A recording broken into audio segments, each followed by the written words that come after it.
Public TV and radio stations across the country are scrambling after Congress approved the Trump administration's massive cuts to public broadcast funding.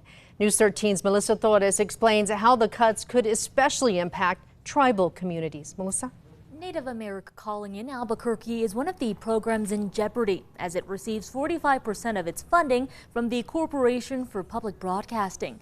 Executive producer Art Hughes telling News 13 if the cuts cause stations to shut down, it will leave communities in the dark. There's a lot of concern, especially being taken away so suddenly. There's a lot of concern that they're not going to be able to adjust in time. And so there's a big concern that as many as 3 dozen of our stations will go dark.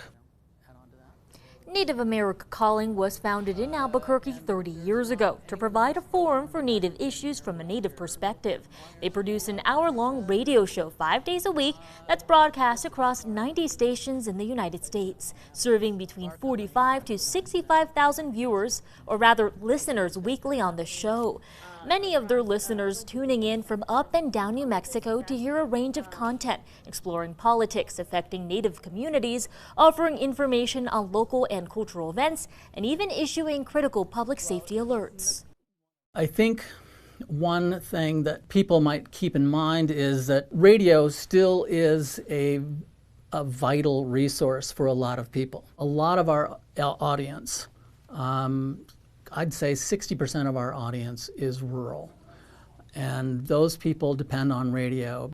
Hughes warned that many of the stations in rural places that carry their programming, like in Zuni and in Gallup, they rely on the feds for 40 to 90% of their funding, meaning they may not have the money to continue operations. Hughes said with the situation uncertain right now, the show will limp along with the funds that it has in the meantime and lean on listener donations to continue. Back to you. All right. Thank you, Melissa.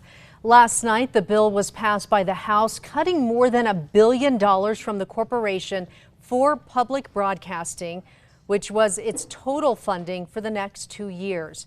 It now goes to President Trump for his signature.